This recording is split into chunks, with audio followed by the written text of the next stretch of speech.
The illusion you call networking and the emptiness you carry home afterwards.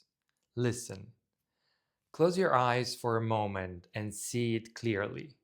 You walk into that elegant room in Luxembourg, Singapore, Dubai, lights, suits, smiles. You think that you're there to meet people.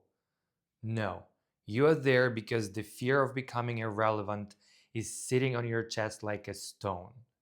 You are there to prove that you still exist.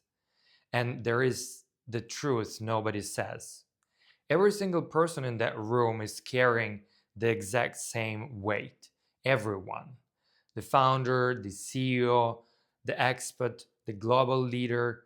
They smile, they ask smart questions, they offer value, but inside, something doesn't land. And here is where it becomes uncomfortable. Because if you look at the data, not opinions, actual research, you see a contradiction. Even Harvard Business Review has repeatedly shown that professional success is heavily driven by networks and relationships. Even McKinsey calls social capital one of the most critical factors for career mobility and leadership influence. LinkedIn's own data shows that the majority of opportunities, jobs, partnerships, deals come through connections, not cold applications. So, structurally, networking works. The system is right. And yet, according to global studies referenced by Harvard Business Reviews and reinforced by public health data like the US Surgeon General's report, loneliness is rising even among highly connected, high performing professionals. More contacts, more events, more conversations, and less real connection. That is the paradox of our time. We have built a world that optimizes connection and produces disconnection. So the question is not how do we network better? The real question is why does connection disappear exactly where we try to create it? Because most people are not there to meet someone. They are there to become someone useful, to be interesting enough, valuable enough, relevant enough. So that maybe something will come out of it.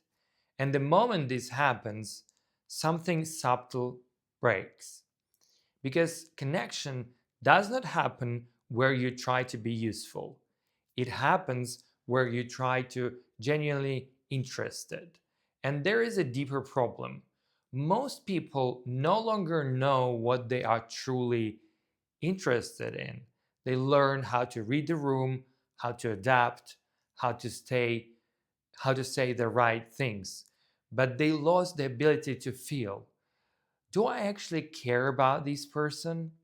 So the conversations become correct, professional, structured, efficient, exactly what the system rewards, and completely empty.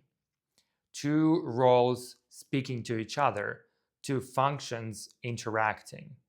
No one really there present. And then people say networking doesn't work. But networking is not the problem. The problem is this: we build systems that reward visibility, but not presence. That's why you feel it. That quiet drive home, city lights passing by, phone full of contacts, and still something is missing. Because real connection does not start with what do you do. It starts much earlier with a simple and uncomfortable honesty. Am I actually interested in this person, or am I just trying to get something? Because as long as your answer is I need something, you will keep performing. And people will feel it, even if they can't explain it. But the moment genuine interest appears, something changes. The conversation slows down. It becomes less efficient, but more real.